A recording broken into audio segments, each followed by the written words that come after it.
नमस्कार दोस्तों, आज आपका फिर से स्वागत है हमारे इस चैनल पे। फ्रेंड्स, जो आंसर राइटिंग होता है जो मेंस में बहुत ही इम्पॉर्टेंट है। आप जानते हैं कि जो यूपीएससी का मेंस है वो डिसाइड करता है कि आप आईएएस बनोगे या नहीं बनोगे। आईएएस का जो मेंस का एग्ज़ाम होता है वास्तव में वो रिटन एग्ज़ाम होता है। और आज हम इस बात को जानने की कोशिश करेंगे, जब हम रिटन फॉर्म में कुछ लिखते हैं, जब भी हम राइटिंग करते हैं तो हमारे बॉडी का कौन कौन सा ह्यूमन ऑर्गन जो है वो उसमें पार्टिसिपेट करता है।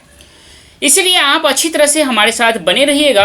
एक एक पॉइंट को डिस्कस करूंगा ताकि आपको जब अंडरस्टैंडिंग हो जाएगा कि हमारा कौन कौन सा पार्ट राइटिंग के प्रोसेस में इंगेज होता है, तो आप राइटिंग के प्रोसेस को बहुत ही सीरियसली लीजिएगा, उसका डेली प्रैक्टिस कीजिएगा और फिर बहुत ही आसानी से आप मेंस का आंसर राइटिंग कर पाएंगे। अभी फ़िलहाल मैं ये बता देता हूँ कि राइटिंग के प्रोसेस में बहुत सारे जो बॉडी पार्ट है वो इंगेज होता है। जैसे आपका ब्रेन का पार्ट, जो ब्रेन होता है उसमें सेरेब्रल कॉर्टेक्स होता है, मोटर कॉर्टेक्स होता है, उसके बाद हैंड्स होता है, फिंगर होता है, उसके बाद आइस जो हमारा आँख होता है, ये जो स्पाइनल कोड होता है, और जो पेरिफेरल नर्व्स होता है ये बहुत इंगेज होता है। जो हमारा ऑडिटरी सिस्टम है, जो हमारा सुनते हैं, कान वाला जो अंदर का पूरा पार्ट है ऑडिटरी सिस्टम, वो इंगेज होता है। जो ब्रेन का जो लैंग्वेज वाला पार्ट होता है, जहाँ लैंग्वेज सेंटर होता है ना, लैंग्वेज सेंटर जहाँ ब्रेन का होता है वो। और सबसे इम्पॉर्टेंट हमारे जो मसल्स होते हैं ना, मसल्स का मेमोरी काम करता है इस राइटिंग प्रैक्टिस में। ये मसल्स मेमोरी बहुत ही इंपॉर्टेंट है, इसको जानेंगे। और एक फीडबैक लूप होता है, वो हम क्या होता है, ये सारी चीज़ों को आज अच्छी तरह से जानेंगे। लेकिन इससे पहले हम एक बात जान लेते हैं कि जो राइटिंग का प्रोसेस है वास्तव में कम्बिनेशन है, दो फंक्शंस है, उनका कम्बिनेशन है। पहला फंक्शन है कॉग्निटिव फंक्शंस और दूसरा है मोटर फंक्शंस। कॉग्निटिव फंक्शंस क्या होता है? जो कॉन्शियस इंटेलेक्चुअल एक्टिविटी होता है, बहुत ही कॉन्शियसली आप सोच विचार करके जब इंटेलेक्चुअल एक्टिविटी में पार्टिसिपेट करते हो। और ये इंटेलेक्चुअल एक्टिविटी क्या है? जैसे थिंकिंग का प्रोसेस है, रीजनिंग का प्रोसेस है, या जो रिमेंबरिंग का प्रोसेस है, ये इंटेलेक्चुअल एक्टिविटी है। और कॉन्शियस रूप से जब आप ये करते हो, एफर्ट लगा करके जब आप थिंकिंग, रीजनिंग, रिमेंबरिंग का काम करते हो, तो वास्तव में यह कॉग्निटिव फंक्शंस कहलाता है। पहला बात। दूसरी जो बात है वो है मोटर फंक्शंस। मोटर फंक्शंस क्या होता है? एक चीज़ कोई यहाँ पे जनरेट हुआ, उसको जब ट्रांसफ़र करते हैं दूसरे जगह, तो इसको बोलते हैं motor functions. So cognitive functions, the motor functions, both are the important functions which involve in the process of writing process. ये सारी बातें मैंने आपसे डिस्कस किया। अब हम एक एक करके ऑर्गन को देखते हैं। सबसे पहले हम बात करते हैं ब्रेन एंड सेरेब्रल कॉर्टेक्स का। इस पिक्चर को देखिए तो ये पूरा पिक्चर तो आपको ब्रेन का दिखाया जा रहा है। इसमें एक पार्ट है सेरेब्रल कॉर्टेक्स। इसी सेरेब्रल कॉर्टेक्स में इस साइड, राइट साइड, 4 लोब है। एक है फ्रंटल लोब, दूसरा है पैराइटल लोब, तीसरा है टेम्पोरल लोब एंड चौथा है ऑसिपिटल लोब, है ना। ये ऑसिपिटल लोब है। ये 4 लोब की बात यहाँ किया जा रहा है। इसमें जो फ्रंटल लोब है ये बहुत ही इंपॉर्टेंट है, इसकी बात करते हैं। फिर जब आप डिसाइड करते हो कि किसी भी टॉपिक पे आपको कुछ लिखना है, तो जो आपका फ्रंटल लोब्स है, ये मैंने कहा अभी, ये ब्रेन का जो फ्रंटल लोब्स है, ये रिस्पॉन्सिबल हो जाता है किस चीज़ को लेकर के? प्लानिंग को लेकर के, कि जो हम कुछ लिखेंगे उसका स्ट्रक्चर क्या होगा। आपके अंदर जो थॉट प्रोसेस जनरेट होता है उसको ऑर्गेनाइज करने का काम यही फ्रंटल लोब्स करता है। और जो मेन पॉइंट्स आप क्या क्या कवर करेंगे, क्या क्या करेंगे, उसका जो डिसीजंस लिया जाता है वो भी आपका फ्रंटल लोब में ही लिया जाता है। तो याद रखिएगा, ये जो फ्रंटल लोब है बहुत ही इंपॉर्टेंट है। किसी भी टॉपिक पे आपका जो थॉट होता है उसको ऑर्गेनाइज करता है, उसको एक स्ट्रक्चर वो में प्लानिंग करता है, और किस किस पॉइंट को कवर करना है उसका डिसीजंस यही फ्रंटल लोब में लिया जाता है। क्लियर ये बात? आगे अगर हम देखें तो हम बात करते हैं मोटर कॉर्टेक्स का, हैंड्स का एंड फिंगर का। इस पिक्चर में तो बहुत आसानी से आप देख सकते हैं, ये हैंड्स है और ये फिंगर है। दिख रहा है, पेन पकड़ा हुआ है। बात करते हैं मोटर कॉर्टेक्स का। ये क्या होता है? अभी मैंने सेरेब्रल कॉर्टेक्स की बात किया था, उसमें मैंने बताया था कि 4 लोब होते हैं। तो फ्रंटल लोब होते हैं, टेम्पोरल लोब होते हैं, और पैरेटल लोब होता है, और ऑसिपिटल लोब होता है। इस पैरेटल लोब और फ्रंटल लोब के बीच में ये जो ब्लू कलर दिख रहा है आपको, यही है मोटर कॉर्टेक्स। और ये वाला पार्ट है सेंसरी कॉर्टेक्स। अभी हम मोटर कॉर्टेक्स की बात कर रहे हैं। ये जो मोटर कॉर्टेक्स होता है इनकी बात करते हैं। व्हेन यू होल्ड पेन और टाइप ऑन कीबोर्ड, जब आप कीबोर्ड पे टाइप करते हो या पेन को पकड़ते हो तो क्या होता है कि आपका जो ये मोटर कॉर्टेक्स है यह सिग्नल को सेंड करने लगता है, और ये जाता कहाँ है तो आपका जो हैंड है और जो आपका फिंगर मसल्स है वहाँ तक ये सिग्नल जाता है। अर्थात ये मोटर कॉर्टेक्स, इस मोटर कॉर्टेक्स से सिग्नल जाता है आपके हैंड में, आपके फिंगर में। ये बात क्लियर हो गया। कहता है इससे क्या होता है कि कंट्रोल करता है बहुत ही अच्छी तरह से किस चीज़ का, मूवमेंट का, किसका, जो आपका लेटर एंड वर्ड्स को जो आप लिखते हो उसके लिए जो मूवमेंट चाहिए आपका, बहुत ही फिंगर का जो मूवमेंट चाहिए उसको बहुत ही प्रिसाइज वे में कंट्रोल करने का जो काम करता है। इसी जो सिग्नल भेजा जाता है मोटर कॉर्टेक्स से फिंगर मसल्स को, ये सारा प्रोसेस ऐसे इस तरह से होता है। इसका परिणाम क्या होता है? This allow you to translate your thought. आपका जो थॉट प्रोसेस है, मैंने इससे पहले बताया है कि यहाँ पे आपका क्या होता है, thought, your organise your thought. आपका जो थॉट कहाँ होता है तो फ्रंटल लॉब में थॉट क्रिएट होता है। उस थॉट, वो जो थॉट है उसको ट्रांसलेट करता है फिजिकल राइटिंग में। याद रखिए बहुत इंपॉर्टेंट है, जो दिमाग में आइडिया आया है वो जो कॉपी पे रिटन फॉर्म में उतर जाता है, उसका मेन काम हमारा ये जो कोऑर्डिनेशन है motor cortex, hands and fingers का, इन तीनों के बेस्ट कॉम्बिनेशन से हमारे आइडियाज़ रिटन फॉर्म में निकलता है, रिटन फॉर्म में एक्सप्रेस होता है। क्लियर? ये बात यहाँ तक समझ में आ गई। आगे बात करते हैं। अब हम बात करते हैं हमारी प्यारी सी आँखें का।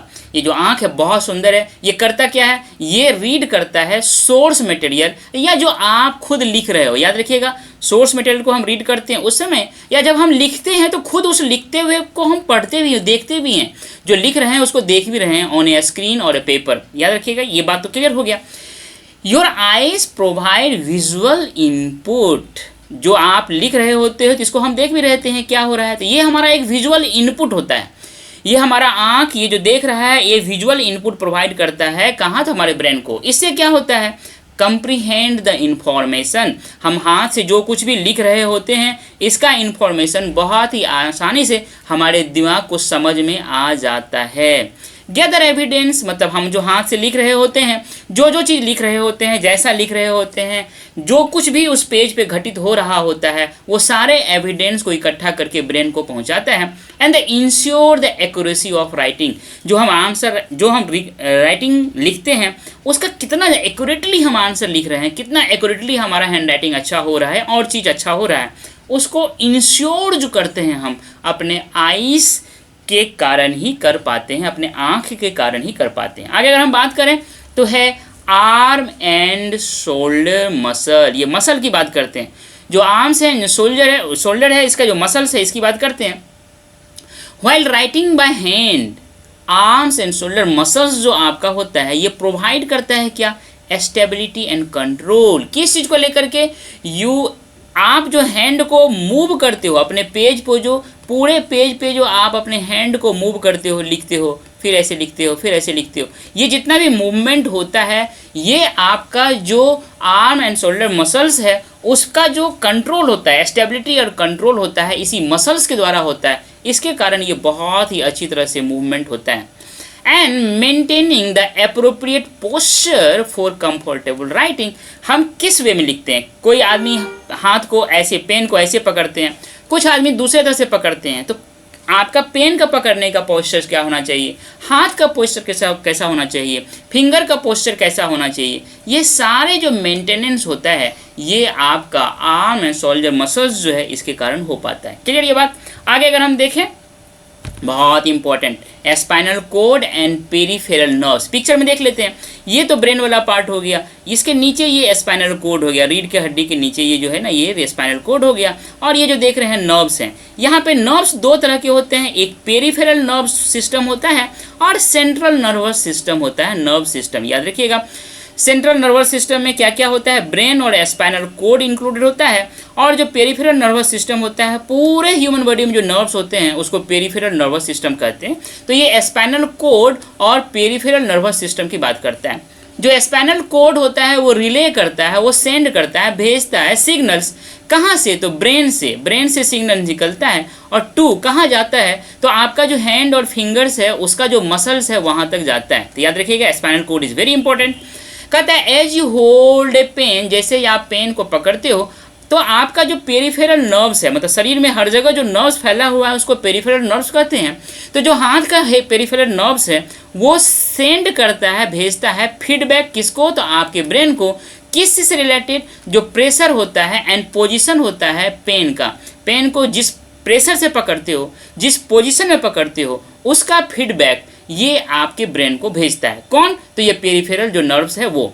आगे कहता है इससे हम जो आपका पेन है उसको हम एडजस्ट कर लेते हैं, उसका ग्रिप और उसका मूवमेंट जो है अपने अनुसार से उसको एडजस्ट कर लेते हैं, जो हमको बहुत ही अच्छा लगता है उस अनुसार से उसको हम एडजस्ट कर लेते हैं। ये बात क्लियर हो गया। आगे बात कहता है ऑडिटरी सिस्टम, सुनने वाला जो सिस्टम होता है, जिस सिस्टम से हम सुनते हैं। ये सारे पिक्चर देख रहे हैं, आउटर ईयर है ना, पिन्ना है, इसको देख लीजिएगा, ऑडिटरी कैनाल है, टेम्पेनिक मेम्ब्रेन है, ये सारे ऑडिटरी कैनाल हो गए। कहते हैं लिखने से पहले हम क्या करते हैं? ब्रेन स्टॉर्मिंग करते हैं। ये ब्रेन स्टॉर्मिंग क्या होता है? कोई प्रॉब्लम आ गया है उसको लेकर के सॉल्यूशन, कई सारे जब सॉल्यूशन अवेलेबल होते हैं उन सारे सॉल्यूशन पे विचार करके फाइनली किसी एक पे कंक्लूजन पे पहुंचना कि ये सही है, उसका जो डिसीजन लिया जाता है इस सारे थिंकिंग के प्रोसेस के द्वारा उसको ब्रेन स्टॉर्मिंग कहते हैं। तो brain storming, brain storm ideas जो करते हैं बाय कैसे करते हैं? तो discussing the topic with others, या तो हम दूसरे से इसको लेकर के डिस्कस करते हैं या नहीं तो जो हम जोर जोर से बोल के पढ़ते हैं उससे भी हम ब्रेन स्टॉर्मिंग करते हैं। याद रखिएगा, इसीलिए बचपन में हमारे पेरेंट्स कहते थे कि जोर जोर से बोल के पढ़ो।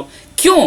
क्योंकि इससे बहुत बड़ा जो हमारा ब्रेन स्टॉर्मिंग होता था उसका ये प्रोसेस बहुत ही इंपॉर्टेंट प्रोसेस रहा है, ये जोर जोर से पढ़ना। दिस ऑडिटरी इनपुट से क्या होता था कि हमारा जो थॉट था, जो हमारा विचार था वो रिफाइन होता था। याद रखिएगा, थॉट का होना और उससे भी इम्पॉर्टेंट है थॉट का रिफाइन होना। ये थॉट का रिफाइन तभी होता है जब हमारा ऑडिटरी इनपुट बहुत ही अच्छी तरह से काम करता है, और वो तभी होता है या तो हम किसी से टॉपिक पे डिस्कशन करते हैं किसी दूसरे सहयोगियों के साथ बैठ करके, या नहीं तो जिस टॉपिक पे हम बात करते हैं उसको जोर जोर से पढ़ते हैं, तो उससे हमारा रिफाइन होता है thought process. And choose appropriate language for writing, हम एप्रोप्रिएट जो हमारा मीडियम होता है, जिस भाषा जिस शब्दों का एप्रोप्रिएट जो चयन होता है उसको भी चूज करने में हमें ये ऑडिटरी सिस्टम हेल्प करता है। ये बात क्लियर हो गया। अब देखिए बहुत ही इंपॉर्टेंट है, ब्रेन्स लैंग्वेज सेंटर्स दो है, इस पिक्चर को देखिएगा, एक है ब्रोकास एरियाज और दूसरा है वेर्निकास एरियाज। दो एरिया है, दोनों क्या क्या फंक्शंस करता है इसको समझिएगा।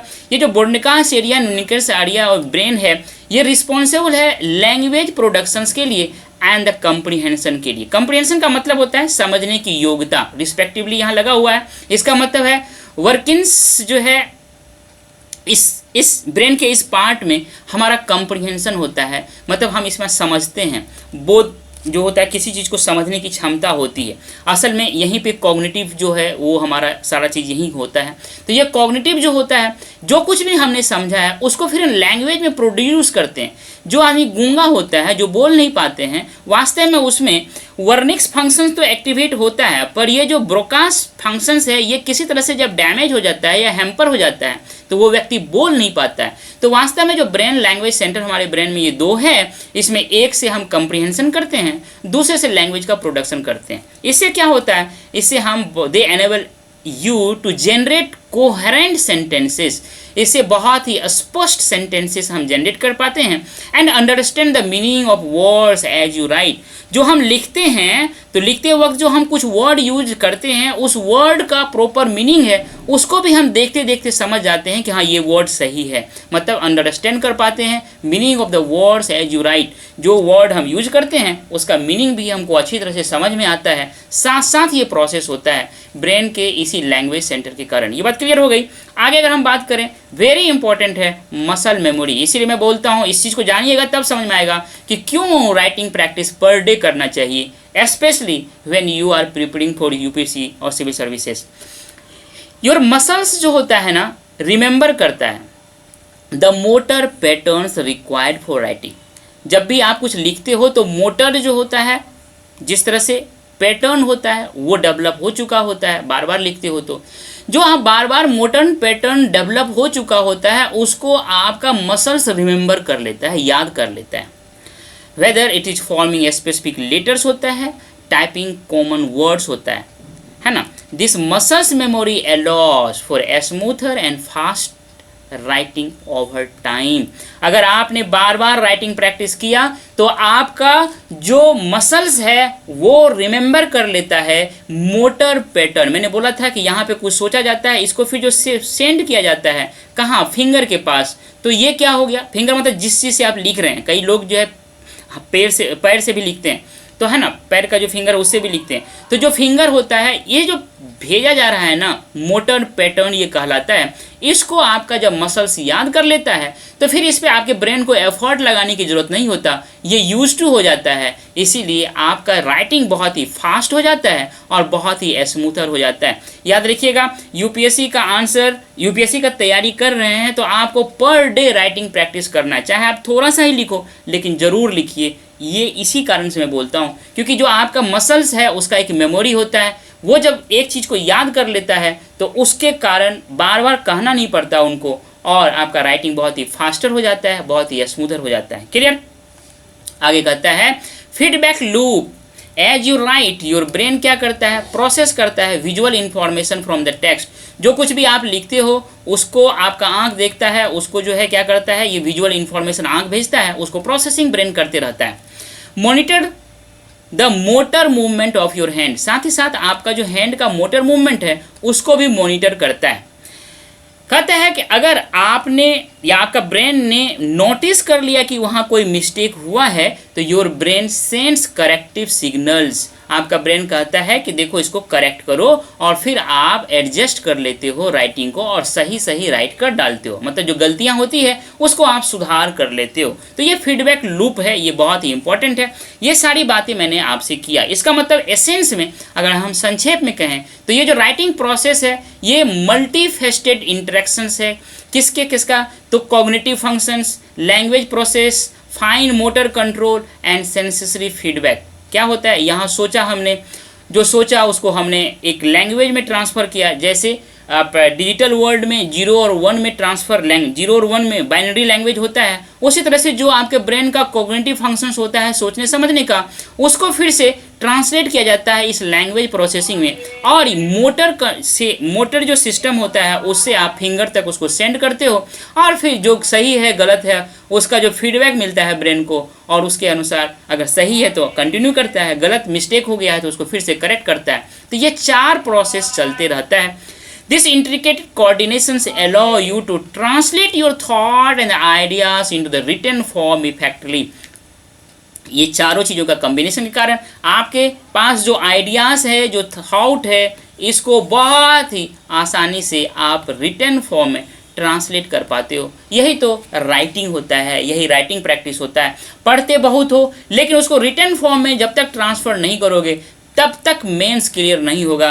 याद रखिएगा 1750 मार्क्स का ये आपका मेंस होता है। इसमें सक्सेस होना, अच्छा मार्क्स लाना बहुत ही ज़रूरी है आईएएस बनने के लिए। मुझे उम्मीद है कि जितनी बात मैंने आज आपसे की है वो आपको बहुत ही अच्छी तरह से समझ में आया होगा। वीडियो भले ही थोड़ा सा लंबा हुआ है लेकिन ये आप बातें साझा करना आपसे बहुत ज़रूरी था, ताकि आप डेली आंसर राइटिंग का प्रैक्टिस करें। मुझे उम्मीद है कि ये सारी बातें आपको समझ में आ गया होगा। इसीलिए आपसे मेरा एक हम्बल रिक्वेस्ट है कि आप मेरे इस चैनल को सब्सक्राइब करो, आप हमारे वीडियो को लाइक करें, अपना वैल्यूएबल कमेंट दें और अपने दोस्तों के बीच शेयर करें। मिलते हैं नेक्स्ट वीडियो में। Thank you dear.